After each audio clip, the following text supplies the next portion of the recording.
E na mensagem Perguntas e Respostas, é a próxima mensagem que a igreja vai receber, o irmão Brana diz assim: vamos começar lendo Efésios, capítulo 1. Agora, a primeira coisa que eu quero dizer é que predestinação é uma palavra complexa para um ministro usar diante de uma congregação inexperiente.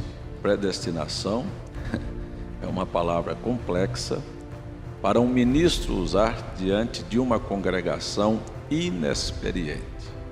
Por quê? Porque este é um assunto polêmico, é um assunto que requer maturidade para poder se aproximar dele. Então o irmão Brana diz aqui que ele preferia usar a palavra presciência do que a palavra predestinação. Presciência.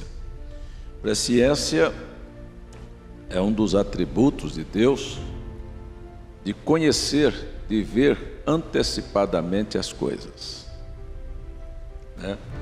Ele tem este poder, ele é onipresente, onisciente e onipotente. Então, ele pode ver antecipadamente as coisas. Amém?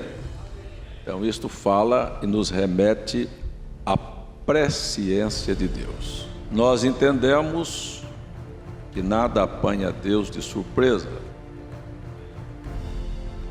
Nós vamos olhar Isaías, um profeta, profetizando e vendo o nascimento de Cristo e o nascimento do profeta João Batista há 712 anos para frente. Por quê? Porque ele não estava falando de si, ele estava usando a presciência de Deus, vindo ver o conhecimento, tendo o conhecimento de coisas futuras. E ele detalha sobre o nascimento de Cristo, sobre o nascimento de João Batista. O próprio Deus fala ao profeta Jeremias: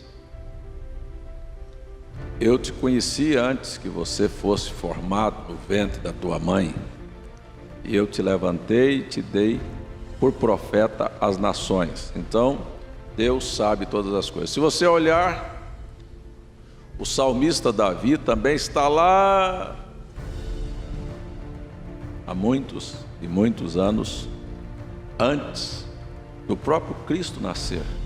E ele então, nos salmos, ainda que salmos são orações cantadas, mas o espírito de profecia da presciência de Deus toma Davi e disse assim: menearam contra ti os seus beiços, não é?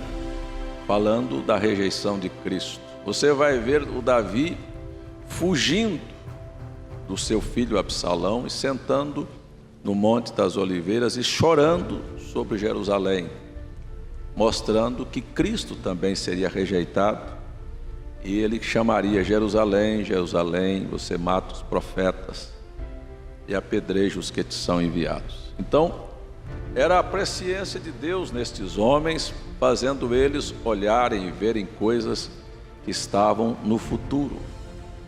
E o próprio Davi, no Salmo 109, ele faz menção de Judas, ele faz menção do apostolado. Ele disse que aquele amigo íntimo viraria contra Cristo seu calcanhar. Ele mostra que o bispado ficaria vazio e outro tomaria o lugar de Judas para exercer aquele bispado, porque ele trairia o Senhor. Então, você vê que há uma visão, não era do homem, mas Deus olhando e mostrando através dos séculos todos os acontecimentos. Amém? Então isto tudo nos remete a um só lugar: a presciência de Deus. Para estar aonde nós estamos, e o irmão Brana diz isso, diz: você nesta dimensão jamais chegará a conhecer quem é você. E por não conhecer quem é você, você não sabe valorizar as coisas que Deus te dá. E por não conhecer também quem é você, Paulo disse, por não discernir o corpo do Senhor, pessoas ficam doentes e morrem espiritualmente, enfraquecem, porque na verdade não entendem este grande mistério. Aqui na perguntas e respostas, eu estou sempre aqui dentro, eu não estou lendo para não ficar cansativo, eu estou querendo conversar com a igreja sobre este grande mistério da predestinação, que é uma decisão soberana. A gente precisa de gravar isso.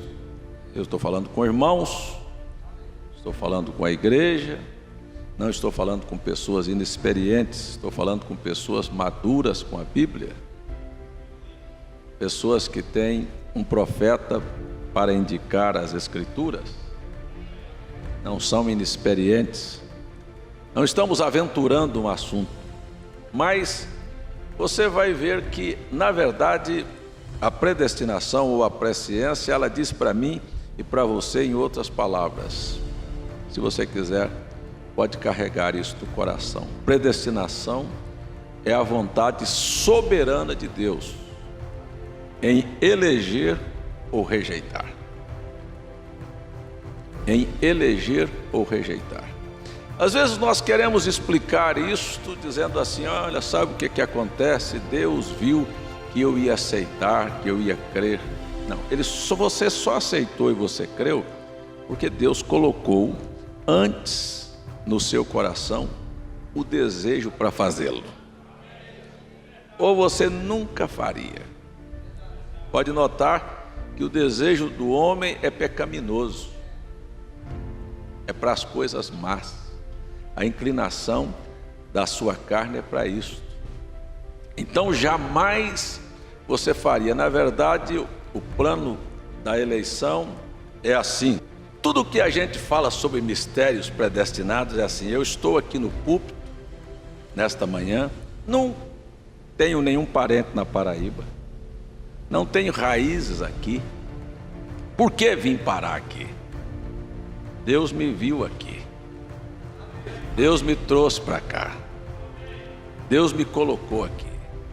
Deus sabia que você ia precisar de ouvir as coisas que você está ouvindo. Deus sabia que de alguma maneira eu seria apenas uma mão que te ajudaria a chegar.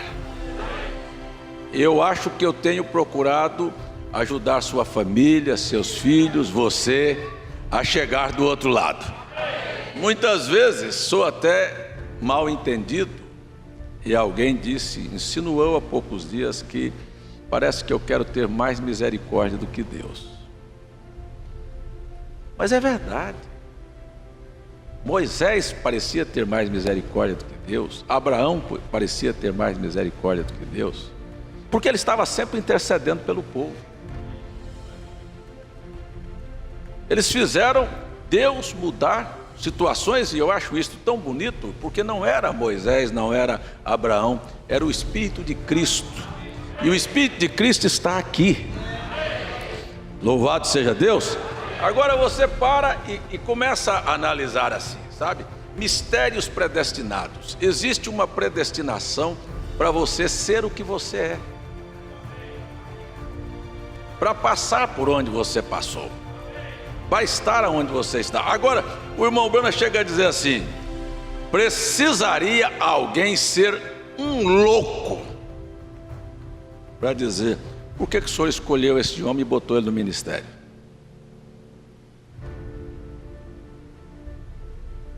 Precisaria ser doido para interrogar Deus e dizer, por que o senhor escolheu esse homem e botou ele aqui no ministério?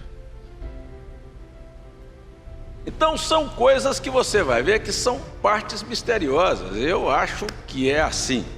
Vamos ver mais um pouquinho aqui. Veja, em todo o universo, neste universo de pessoas que hoje compõem a população mundial, 7 bilhões de pessoas. Deus olhou assim, sabe? Não quer dizer que você não tem falha, não tem fraqueza, que você não mentiu, que você não adulterou, que você não roubou, que você não fez coisas erradas. Ele olhou e disse assim: aquele. Sabe o que é ser escolhido? É isso, sabe? Você diz, mas é você não tem parte nisto.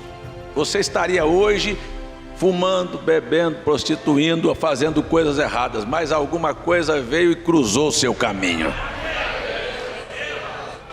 O que ele usou? Um toco sujo caído ao lado da estrada, um diabo, para ir te espremendo, sabe? Vai te espremendo um problema, uma doença, uma decepção, uma insatisfação com a vida, com a sociedade, uma descrença. Alguma coisa vem cercando você, aí bate lá dentro um vazio na alma, e você não tem satisfação. Vai no campo de futebol, volta vazia. Vai no baile, volta vazia. Vai no show, volta vazio. Assiste uma novela, está vazio. O que está acontecendo? Sabe, Deus fazendo todas estas coisas que o diabo trouxe, não valer nada para você. Ele vai te encantoando, e daqui um pouquinho você para e diz: é você.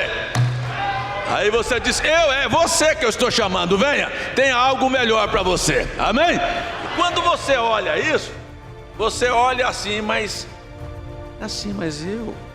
eu sou o filho pródigo, eu não posso falar nem com Deus, eu vou ser um jornaleiro. Deus falou: não, eu quero você como filho. Eu queria que você aprendesse a confiar nas suas orações, queria que você aprendesse a descansar em Deus. Eu queria que você fizesse valiosa, como disse Pedro, a sua eleição, a sua escolha. Não dê valor a estas coisas do mundo. Siga em frente e trabalhe cada dia a sua eleição. Você é um escolhido de Deus. Amém? Então a gente vê assim, é isso que acontece. Em todo o universo Ele resolveu escolher você. Eu quero dizer, obrigado, Senhor. Não precisa pensar porque você é bonzinho. Eu tenho muita gente boazinha que Deus passou por cima dele. Tem tanta gente boa. Você quer ver como é que é a eleição? É assim: se você for na cidade de Jericó, você vai encontrar damas, mulheres casadas, moças virgens, gente boa. Deus foi lá, olhou assim e falou: eu quero a Raabe.